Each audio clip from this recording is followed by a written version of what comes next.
하나님 말씀 보겠습니다. 예레미야서 20장 10절에서 18절 말씀입니다. 10절 나는 무리의 비방과 사방의 두려움을 들었나이다. 그들이 이러기를 고소하라 우리도 고소하리라 하오며 내 친한 벗도 내가 실족하기를 기다리며 그가 혹시 유혹을 받게 되면 우리가 그를 이기어 우리 원수를 갚자 하나이다. 그러하오나 여호와는 두려운 용사 같으시며 나와 함께 하심으로 나를 박해하는 자들이 넘어지고 이기지 못할 것이오며 그들은 지혜롭게 행하지 못함으로 큰 치욕을 당하오리니 그 치욕은 길이 잊지 못할 것이니이다. 의인을 시험하사 그 패부와 심장을 보시는 만군의 여호와여 나의 사정을 주께 아뢰어 싸운즉 주께서 그들에게 보복하심을 나에게 보게 하옵소서. 여호와께 노래하라 너희는 여호와를 찬양하라 가난한 자의 생명을 행악자의 손에서 구원하셨음이니이다.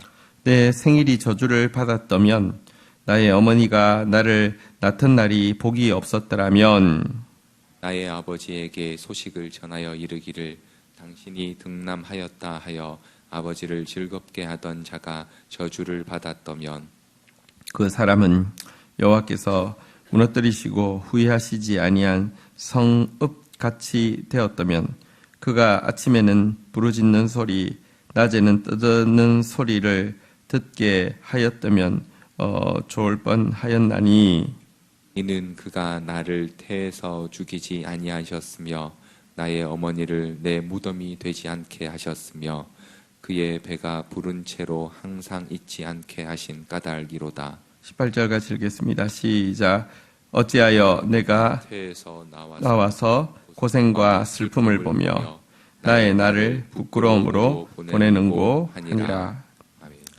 자, 어제 본문에 보면요, 예레미야가 하나님의 말씀에 얼마나 잘 유혹받고 속고 또 하나님 말씀 앞에 얼마나 잘 지는지가 나와 있었습니다. 사람은 결국은 한 군데는 속게 되어 있습니다. 한 군데는 치게 되어 있습니다. 대부분의 사람들은요, 말에 속고 말에 지죠. 또 그 말은 내 자아로부터 세상으로부터 나오고 그 근원에는 사단이 있습니다. 사단에게 참 잘 속고요, 참 잘 지지만 하나님의 말씀의 권유에는 죽어도 안 지고요, 죽어도 안 속습니다. 근데 우리가 하나님의 말씀에 지고 속으면 사실 어려운 것 같지만 진짜 사는 길이고요. 사단의 말에 지고 속으면요, 참 쉽고 가벼운 길 같지만 정말 죽는 길일 뿐이지요. 자, 이렇게 하나님의 말씀을 받아들인 예레미야를 향해서요, 10절 같이 한번 보도록 하겠습니다. 10절 같이 읽겠습니다. 시작. 나는 무리의 비방과 사방의 두려움을 들었나이다. 그들이 이러기를 고소하라 우리도 고소하리라 하오며 내 친한 벗도 내가 실족하기를 기다리며 그가 혹시 유혹을 받게 되면 우리가 그를 이기어 우리 원수를 갚자 하나이다. 자, 어저께 보면 거짓 선지자에게 이 예레미야가 마골 및 사빕이라는 별명을 붙여주었죠. 사방의 두려움이 되어서 너 때문에 너와 관련된 모든 사람들이 저주를 받게 될 것이고 네 존재 자체가 모든 사람에게 저주거리가 될 것이다 라는 뜻에서 마골 및 사빕이라는 이름을 붙여주었는데요. 여기 보니까 나는 무리의 비방과 사방이 두려움을 들었나이다. 이 말은 무슨 뜻이냐고 하면 이 사방이 두려움이라는 이 마골 및 사빕의 별명이 사람들이 이 예레미야를 향해서 니야말로 모든 사람에게 저주라고 니야말로 너와 관련된 모든 것이 저주받는다라고 이야기하면서 마골 및 사빕의 별명을 예레미야에게 붙였다는 의미를 가지고 있습니다. 모든 사람들에게 다 비방을 받고 있었습니다. 백성들이 하나님의 말씀으로 이렇게 책망하면요, 백성들의 반응이 무엇입니까? 한번 따라하겠습니다. 고소하라. 우리도 고소하리라. 하나님의 말씀은요, 사실은요, 우리를 고소하는 것이 아닙니다. 사실, 이 사단의 고소는 우리를 죽이는 것이지만, 하나님의 책망은 우리를 살리는 것인데요. 어쨌든 그것에 대해서, 받아들이는 것이 아니라, 이렇게, 이 글을 고소해서 벌할, 이렇게 대적할 생각만 했다는 뜻이고요. 이 일에는 친한 벗들도요, 마찬가지였습니다. 그가 언제 실족하기만을 기다리고 있고요. 여기, 재밌는 표현이 나왔는데요. 한번 따라하겠습니다. 그가 혹시 유혹을 받게 되면, 이 유혹은 뭘까요? 예레미야에게 무슨, 트랩을, 무슨, 예를 들면, 이렇게 돈으로 트랩을 놓는달지, 아니면 이성으로 트랩을 놓는달지, 그런 뜻일까요? 여기 유혹은요, 사실은, 제가 이번에 또 무슨 하나님의 말씀 받았답시고, 무슨 말하면, 이번에는 처음부터 정확하게 딱 고리를 걸어가지고, 잡자, 꼬투리 잡아가지고 확실하게 처단하자, 이런 의미입니다. 어제 본 바대로 하나님의 말씀에 권유를 받았다 그랬는데요. 같은 표현이 되겠습니다. 어쨌든 친구들도 그가 하나님 말씀 또 받았다고 이야기하면 이번에는 확실히 잡자, 이렇게 하면서 그를 이제 대적하고 있었음을 보여주고 있습니다. 말씀 받은 것 때문에 사실은 이스라엘 백성 살리기 위해서 중간자 입장에서 하나님께는 탄원하고 백성들을 향해서 책망했더니 그가 마골 밉사비비 되어가지고 정말 국민 밉상이 되어가지고 있었고요. 친구들마저 그를 이렇게 그가 망하기를 그의 꼬투리 잡으려고 그를 기다리고 있는 그런 상황 가운데 있었습니다. 자, 그런데요, 이런 상황이 되면 어떻겠습니까? 여러분, 모든 사람에게 너 존재 자체가 저주라고 이야기 들을 때 누가 쉽겠습니까? 친하다고 생각한 친구로부터도 여러분 이렇게 이제 꼬투리가 잡히고 또 이렇게 실족하기를 기다린다고 하면 얼마나 힘들겠습니까? 자, 그런데요, 11절에 보면 우리 이렇게 고백을 하고 있습니다. 같이 읽겠습니다. 시작. 그러하오나 여호와는 두려운 용사 같으시며 나와 함께 하심으로 나를 박해하는 자들이 넘어지고 이기지 못할 것이오며 그들은 지혜롭게 행하지 못함으로 큰 치욕을 당하오리니 그 치욕은 길이 잊지 못할 것이니이다. 자, 그러나 여러분, 이 사람들의 대적 앞에서 이 예레미야가 넘어지지 않았습니다. 이유가 있습니다. 한번 따라하겠습니다. 여호와는 두려운 용사 같으시며, 여러분, 사람이 무섭기보다 하나님이 더 무서웠습니다. 예레미야에게는. 결국은요, 경외란 무엇을 더 크게 보느냐의 문제인데요.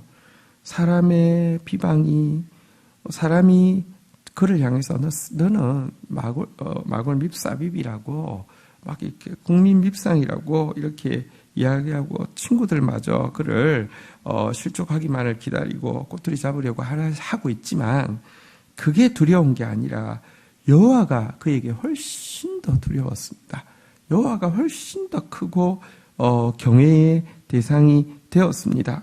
그리고 그 여호와가요, 단지 두려울 뿐 아니라 한번 따라하겠습니다. 나와 함께 하심으로, 나와 동행하는 하나님, 나에게 친밀히 가까이 하는 하나님, 어쨌든 그 하나님이 더 좋고 그 하나님이 더 무서워서 무서워하니까요, 절대로 박해하는 자들이 그를 이기지 못할 것이라고 이렇게 선언하고 있습니다. 세상을 이길 방법은요, 세상과 맞짱을 뜰 수 있는 방법은요, 세상 사람들이 하는 방식보다 내가 더 세게 내가 더 많이 하면 되는 게 아닙니다. 여러분, 그래가지고 절대 이길 수 없습니다. 그리고 싸움의 끝도 없습니다. 우리는요, 하나님을 크게 봄으로 말미암아 하나님으로 이기는 사람이 신자이죠. 자, 그리고 그들의 운명에 대해서 이렇게 예언합니다. 한번 따라하겠습니다. 그들이 지혜롭게 행하지 못함으로. 진짜 지혜가 무엇입니까? 말씀대로 순종하는 것이죠. 그들은 지금 정말 큰 소리 치고 있지만 가장 무지한 행동이죠. 지혜롭게 행하지 못하니까요. 한번 따라하겠습니다. 큰 치욕을 당하오리니 그 치욕은 길이 잊지 못할 것이니이다. 그들 이 말씀을 받아들이지 않고 도리어 말씀을 대적하니 큰 치욕을 받을 것이고 영원한 치욕을 받을 것이라고 이야기하면서 여러분 이 대적들의 이 공격 앞에서 무너지지 않고 있습니다.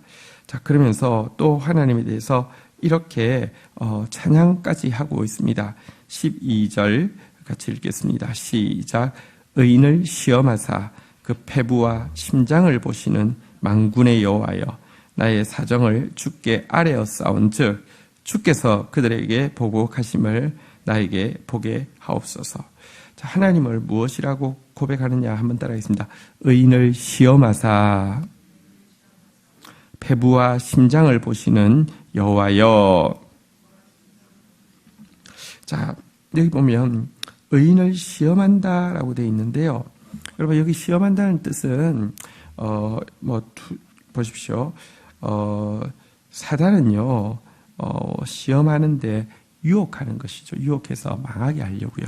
하나님은 시험하는데요, 사실은 연단하는 것이죠. 테스트하는 것이죠. 여러분, 이 금덩어리를 용광로에 넣는 이유는요, 이 금덩어리를 없애기 위함입니까? 아니요. 불순물을 없애서 정금 남게 하기 위함 아닙니까? 그리고는 꺼냈는데 순도를 테스트해서 불순물이 있으면 한 번 더 또 하고 이런 시험. 하나님은요, 의인에게 관심이 많습니다. 그래서 의인을 시험하십니다. 여러분, 사단은 의인을 유혹하죠. 그런데요, 하나님은 의인을 이렇게 시험하십니다. 테스트하신다는 것이죠. 폐부와 심장까지 살피신다. 그 중심을 깊은 중심까지 정확하게 꿰뚫어 보신다는 것입니다. 여러분, 이거 만만치는 않습니다. 사람들은요, 속이기 쉽습니다. 그냥 사람들은 만족시키기도 쉽습니다. 그 정도면 됐지, 이렇게 넘어갈 수 있습니다. 자기를 만족시키기도 쉽고요, 다른 사람 만족시키기도 어렵지 않습니다. 하나님은요, 우리에게 완전을 요구하시고요. 물론 완전을 요구하신다고 해서 여러분, 사실 하나님 피도 눈물도 없다, 그런 뜻은 아닙니다. 하나님은 친절하게 암양을 또 새끼를 안으시고 암양에게 템포를 맞추시지만, 그렇다고 하나님은 거룩이라는 당신의 표대를 절대로 포기하지 않습니다. 그래서 신자의 일생에는요, 평생에 시험이 있습니다. 우리 폐부와 심장 안에 있는 죄악까지 하나님은요, 사실은 이렇게 끝까지 살피십니다. 자, 그런데요,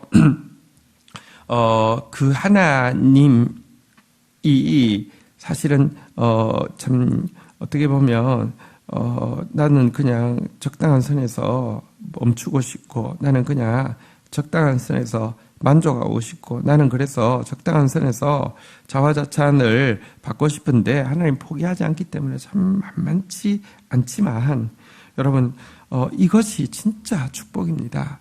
이것이 정말 우리를 정금으로 만드시는 하나님의 목표는, 또 하나님은 목표만 세우시고 중간에 하다 넌 안 되겠다, 넌 포기다, 이러지 않습니다. 여러분, 절대 포기하지 않으시고 결국은 하나님의 뜻이 이루어질 것입니다. 이 사실을 믿어야 합니다. 그 하나님 앞에 예레미야는 이렇게 고백합니다. 나의 사정을 주께 아뢰었은즉, 하나님께 다 쏟아냈다는 것입니다. 여러분, 사람에게 쏟아내지 마시고요, 하나님께 쏟아내십시오. 그게 지혜입니다. 사람에게 쏟아내면 좋을 때는 뭐 괜찮지만 나쁠 때는 그것이 꼬투리가 잡히기도 하고요. 또 사람에게 쏟아내면 여러분 듣는 사람이 또 싫어하고 힘들어합니다. 우리 안에는 여러분 인간이라는 존재 자체가 독성이 있습니다. 그래서 사람에게 쏟아낸다는 것은 좀 오버한다는 거잖아요. 그죠? 그럼 누구도 좋아하지 않습니다. 하나님은요, 우리 심장과 폐부를 살피시는 하나님이시기 때문에 쏟아내면 쏟아낼수록 심장이 배부가 더 드러나기 때문에 좋아하십니다. 하나님 앞에 쏟아내십시오. 그리고요, 하나님 앞에 쏟아내면서 그들에게 보복함을 나에게 보게 하옵소서 하면서 신원하시는 하나님께 부탁하고 있습니다. 맞서서 싸우지 않고 하나님께 부탁하고 있습니다. 13절에 하나님께 부탁하고 난 그런 이렇게까지 찬양하기까지 합니다. 같이 읽겠습니다. 시작. 여호와께 노래하라. 너희는 여호와를 찬양하라. 가난한 자의 생명을 행악자의 손에서 구원하셨습니다. 한번 따라하겠습니다. 여호와께 노래하라. 여호와를 찬양하라. 여러분 가난해지면요, 여러분의 생명은요 반드시 구원받습니다. 그래서 얼마나 가난하겠습니까?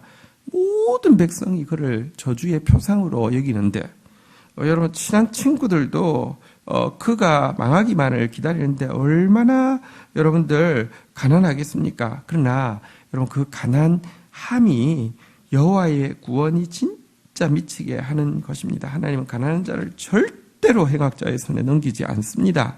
그래서 그는 여호와를 찬양하라, 여호와를 노래하라 이렇게 고백하고 있는 것입니다.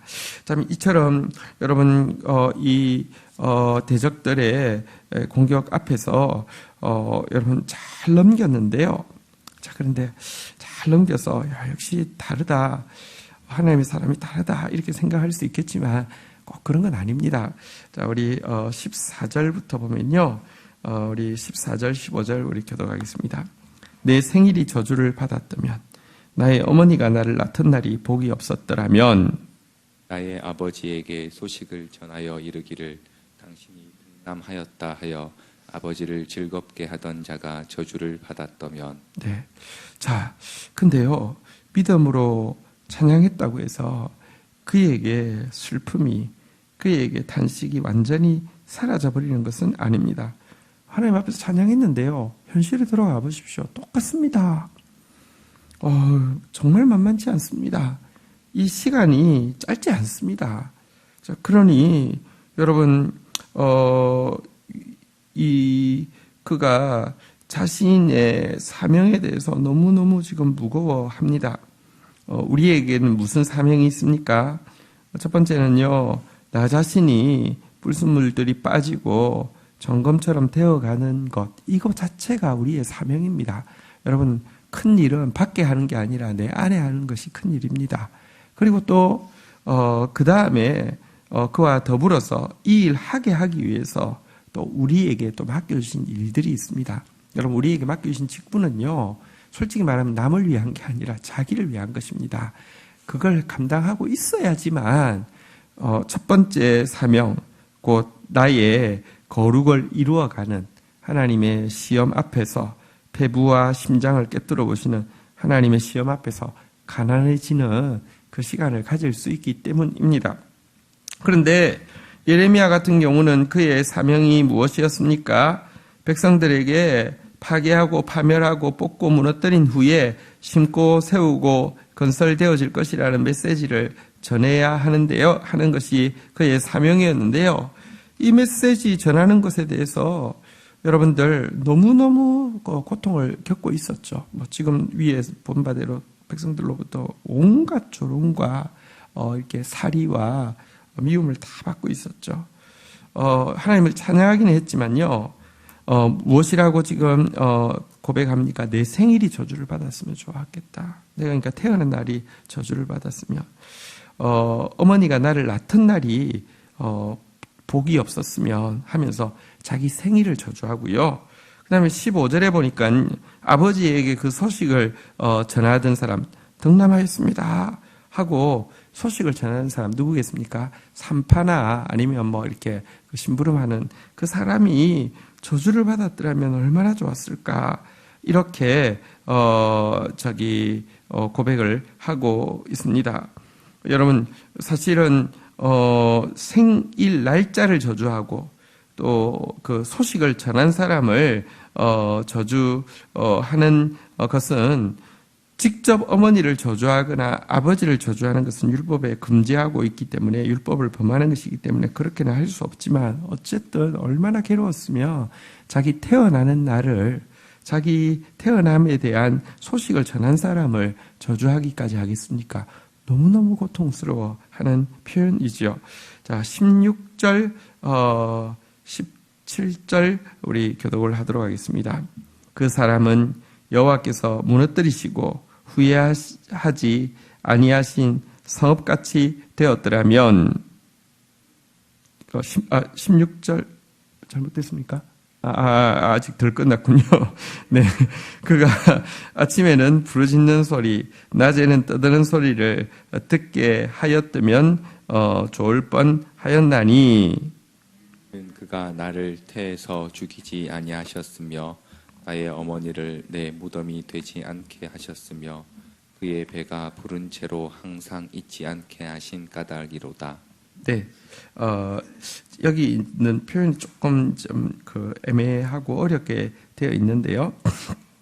여기 이제 그 사람은 여호와께서 무너뜨리시고 후회하지 아니한 성읍같이 되었다면,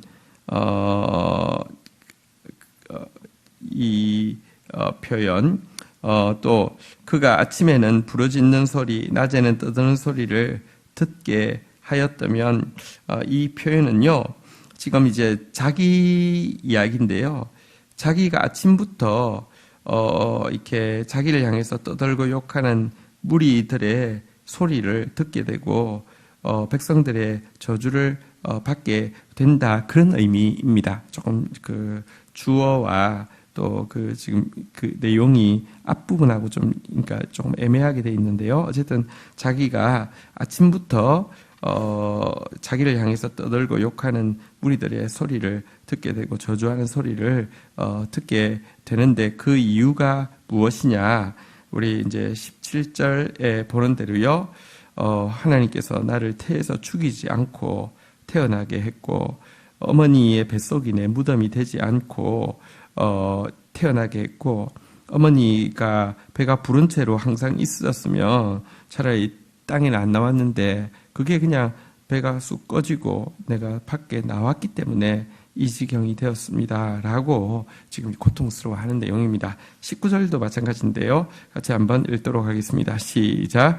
어찌하여 내가 태에서 나와서 고생과 슬픔을 보며 나의 날을 부끄러움으로 보내는고 하니라. 자기 현실을 보니까 여러분 그가 태어나서 지금 보는 것은요 고생과 슬픔밖에 없습니다.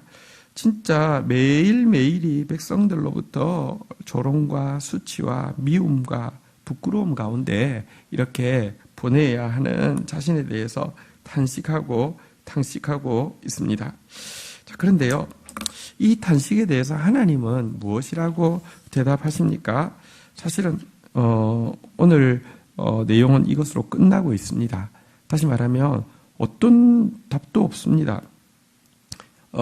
에레미야 마치고 나서 에레미야 애가가 나오는데요. 막 정말 탄식하는데 하나님 한마디 대답도 없습니다. 여러분, 그래서 신앙생활 참 만만치 않습니다. 아까 보시면 반대로 하나님은요 포기하지 않고 우리를 향한 거룩이라는 표대를 포기하지 않고 또 시험하고 또 시험하고 또 시험하시니 신앙생활만큼 만만치 않은 것이 없습니다. 게다가 여러분 그냥 믿음으로 막 찬양할 때 하나님이 내가 너를 기뻐한다고 차라리 그냥 나를 불러가시면 좋겠는데 나도 그 시간은 참 기쁘고 이긴 것 같아요. 근데 현실에 딱 돌아오면요 똑같거든요. 또 낙담이 되고 좌절이 되고 낙심이 되는데 이 좌절과 낙심 앞에서도 하나님이 무서우니까 말 한마디도 조심하면서 좌절하고 낙담하는데요. 그때 하나님 한마디도 안 하신단 말입니다. 그냥 내버려 두는 것처럼 보인다는 것입니다. 그의 고뇌에 찬 부르짖음과 질문에 대해서 어떤 대답도 하지 않습니다. 왜 그런 줄 아십니까? 이미 하나님의 약속의 말씀이 있고요. 사실은 회복되는 길은 결국은요, 그 말씀으로 다시 돌아와서 그 말씀을 받아들이는 것 외에는 회복의 방법이 없기 때문에 그렇습니다. 여러분, 하나님을 찬양하는 믿음이 슬픔을 사라지게 하는 것이 아닙니다. 우리 상황이 변하게 하는 것도 아닙니다. 하나님을 찬양하는 믿음은요, 하나님을 크게 생각하는 경외는요, 슬픔에도 불구하고 사명을 포기하지 않을 힘과 그 사명을 감당할 수 있는 이유를 제공해 주는 것입니다. 왜? 하나님 말씀이 맞으니까요. 왜? 하나님의 말씀이 이루어지니까요.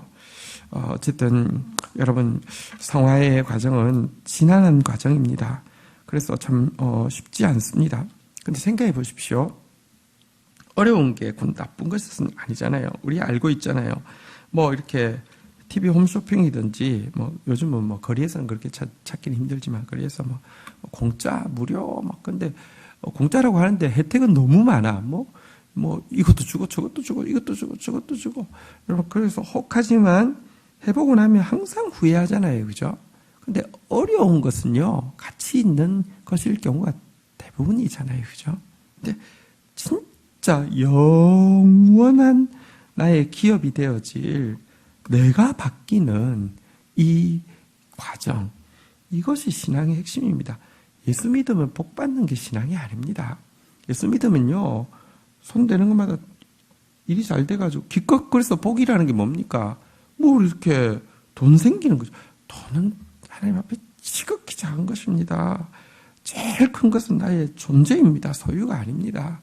네, 이 존재를 바꾸는 과정을 하나님 포기하지 아니하시고 또 결국은 내 존재를 여러분들 내가 하기에 달려있는 것도 아닙니다. 솔직히 말하면요, 베드로가 뭘 잘했길래 처음 보자마자 반석이라고 했겠습니까? 아무것도 변하지 않았는데요. 하나님의 말씀이 결국은 이루어지는 것입니다. 오늘 우리 신앙생활이 쉽다고 말하지 않겠습니다. 슬픔이 없어지는 것이라고 말하지 않겠습니다.